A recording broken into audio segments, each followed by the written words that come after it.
We are at episode 9 of the New York City Wrestling Series, the Challenge Series, where we kind of messed up with one thing in regards to owner goals. I had it default as off. I turned it on right before the show. So at the end of the show, it's going to show the owner goals probably. I wrote up what I was talking about at the end of the last episode. So end of year, we're going to sort the blacklisted wrestlers by unemployed, by middleweight, and then we're going to implement a random number generator. Um, and the blacklisted wrestlers are those who previously worked with us that we had let go due to the retention, as well as the generational talent. Um, so that's like the James Diaz's another role, but they had to be middleweight and unemployed still, as that's like a non-negotiable at this phase in the game. At this phase in the game. Um, let's get to it. This is a product, main event spotlight, regular focus, basic matches, um, angles. Like I said, we go probably about 10 to 15 to 85. TV show's not a thing yet. Our workers can't put on 20-minute matches, just rarely ever. Um, and like basic angles. I tried doing what was it, a ladder match? Or no, strap match. And it wouldn't let me do it. Uh, but let's go ahead and let's get to it. Pretty good show, I think. Pretty good match ratings if I had to bet. We had Denny King and Luca Sacramone returning from his torn Achilles, losing to the LA Stars. Now you'll notice Luca Sacramone is not with the Demio family. He's an outcast effectively. Replaced like he completely was forgotten. They don't care about him. And just moving forward in regards to the family without him. Denny King, he's a wild card. He's honestly just a good hand, as you can tell. Um, and the LA Stars get another win. Following that, we had a debuting Dean Daniels from TCW fame, um, facing Andrew Harper. Andrew Harper again pulls up the upset victory, defeating Andrew Harper. So he defeats Malik Chamberlain following USPW, Dean Daniels following TCW. So I guess we need someone from SWF to complete the trio for Andrew Harper to win his declared war, I guess. Joking of the big. Uh, and I'll talk about that after with that. So we had like a angle here to get the boys on the show of Richie Riggins asking the boys from Yukon if they're interested in a makeover. They kind of like attack him, throw stuff at him, and he runs out. No storyline or anything, literally just a quick angle to get them on the show. Following that, we had Supermassive Destroyer defeating Freedom Eagle. So he defeated Hawkeye Calhoun last week, and then now he defeats Freedom Eagle. So we're continuing that Supermassive Destroyer push. I don't know why, but I guess we're doing it, and it's okay. Following that, we had Hawkeye Calhoun, speaking of the devil, defeating Machine Gun Marino with a home run. Is his move. Um, and this is starting something with Hawkeye Calhoun that I'm a little excited for. Following that, we had Supermassive Destroyer punishing Machine Gun Marino, beating him down for failing the objective of winning. We had Sal DeMio and Riley McManus confront one another. Riley felt knew Sal was leaving the count out last show because of he knew he was going to lose. Basic confrontation. Um, just kind of pushing forward. Pretty decent rating.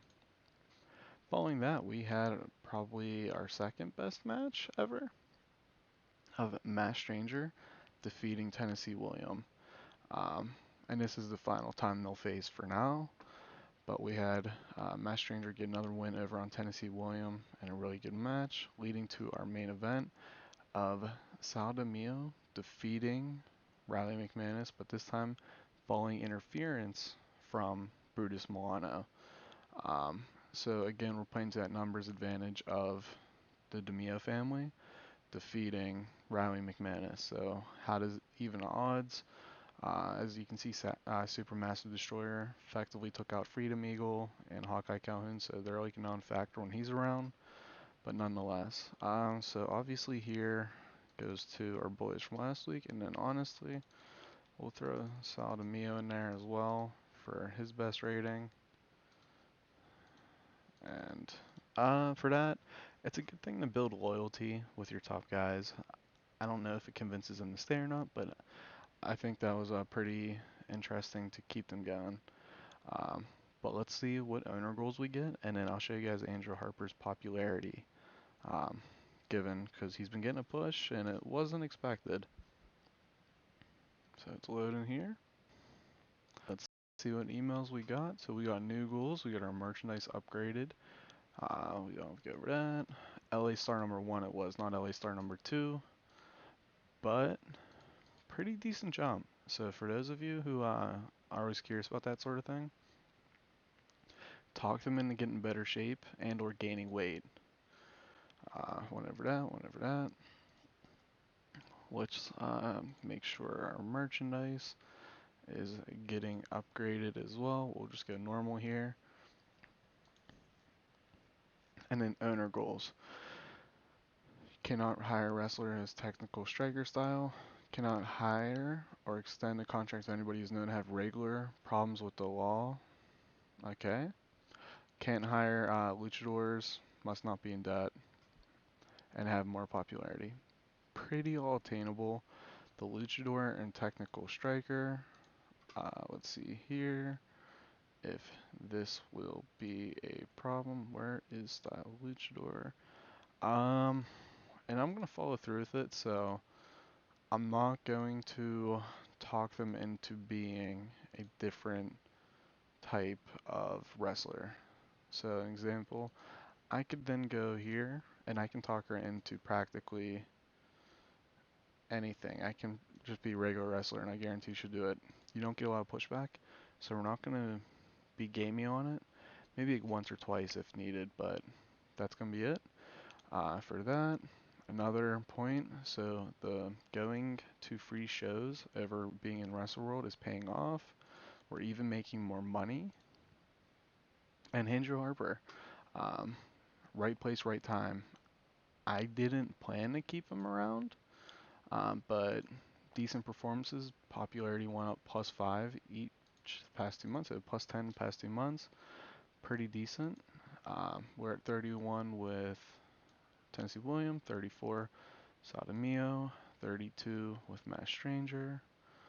Ryan McManus, we're at 32. LA Stars should be at 23 piece. Um, but yeah, that'll be it. In regards to September, so we got 3 more months till we got to make those cuts. Right now, Machine Gun Marino, Dean Daniels, and Lucas Acrimony are our bottom three.